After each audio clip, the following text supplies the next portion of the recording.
Nora, how are you? I'm good. How are you? It has been a long, long time since I've seen you. I had hair back in the days of Everwood. Yes, that was a long time ago. Yeah, Vivian Cardone's mother and I were good friends, and I would visit the set every so often. And it's good to see you. Good to see you. It's just small world, man. Unless you want to wallpaper it, and then big world. First of all, congratulations on Boneyard. This is, you know, roles like this don't come around every day where you're dealing with Mhm. internal turmoil is how I would put it, and then external turmoil because you're trying to catch a killer. Right. So talk to me about Detective Young, putting on her skin, so to speak. Yeah, I think that she has a difficult job and it's made, probably even more difficult by the fact of just being a woman. And and I think she's very by the book. Like I think she very much is trying to do her job to the T at all times. And if she feels like somebody is not towing the line, then she's going to be concerned about that as well. I don't want to give anything away. So No, please don't, because yeah. this is such a how can I put it? I mean, this is a white knuckle ride. No, good. I'm glad to hear that. As an actress, do you is it kind of nervous to work with somebody like Mel Gibson? Sure. Yeah. I mean, anytime you work with somebody that um, watched when you were a kid, that's like it's a big thing. So yeah, absolutely. But are there things you learned from him watching him on set? Yeah, it's really interesting to get to watch somebody's process in person.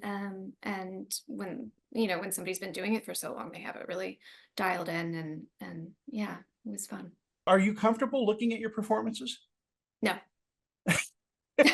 Really? I'm not. I haven't seen this yet. So no, I haven't. I'm always horrified to watch myself. I wish I was one of those actors who love to watch themselves, but it is not me.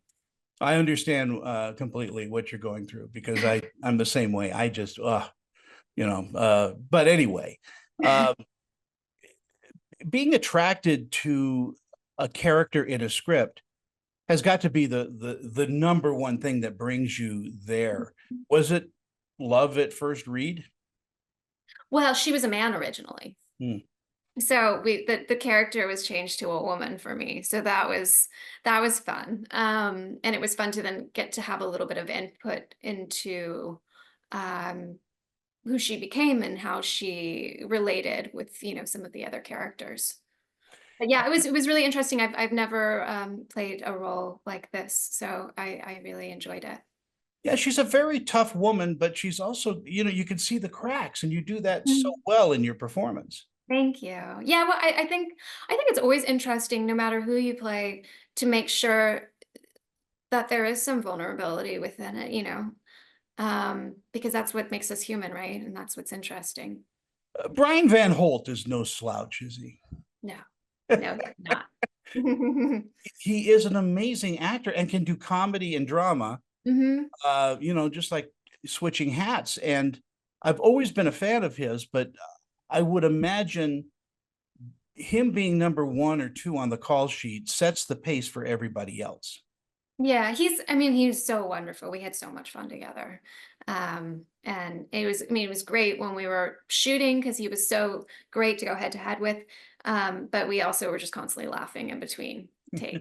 So They say that the most difficult type of themes in film are the sets that are probably the ones that need the laughter most. yes, yes. I think that when you're dealing with such a heavy important subject, it's important to be able to like have a bit of levity, in your own time.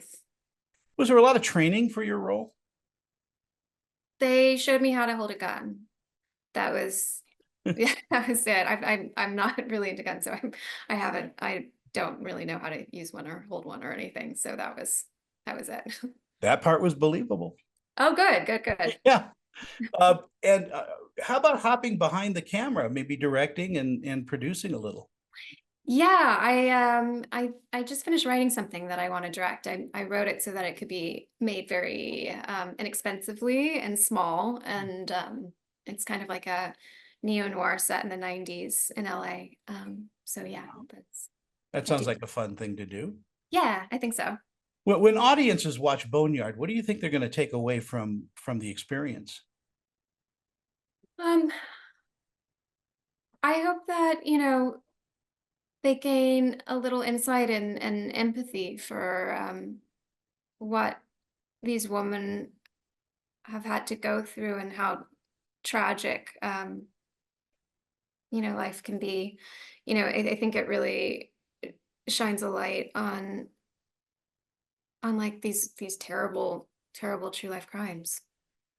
Yeah, I think, and also you playing a female officer, you really do show a lot of empathy, but without, you know, but you're still a police officer. Those exchanges are just perfect.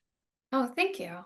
I appreciate that. No, I'm really not trying to blow smoke. I mean, it really touched me how you want to do more, you want to say more, but I could see it in your eyes, that you can't. Right. Yeah, I mean, I do think I do think that's something that a lot of women just naturally bring to their roles in life, you know. Are you ready to do a comedy next? Yes. Yes. Lighten the load a ab- little bit. Absolutely. Yeah. Yeah. And if I remember right, you also Mhm. have a pretty nice voice. Do you still sing? I actually I never really sang. I mean, I did that spoken word thing in Brick, but originally I was going to sing, and but they had decided they wanted me to try and make this song from the Mikado into a jazz song, and I think the guy who was trying to help me was so frustrated because I am not a singer. It was pretty traumatic, and so they were just like, "Just say it," and I was like, "Fine." So no, I haven't. I do like to sing, and I learned to play guitar during COVID, and I did take a couple singing lessons, but sadly, nobody has allowed me to. Well, come back out to Utah. We'll set you up in a couple of cabarets and Okay, great. yeah, we'll do it. Cabaret dinner theater. Something like that. Maybe we'll do a musical play or something. Okay, You know that's what? It's great seeing you again, and yes. all the best with this and everything else you're doing. And please come out to Utah and see us. Thank you. I will. It was lovely to see you. Hopefully, I'll be there soon for a festival or something. I hope so.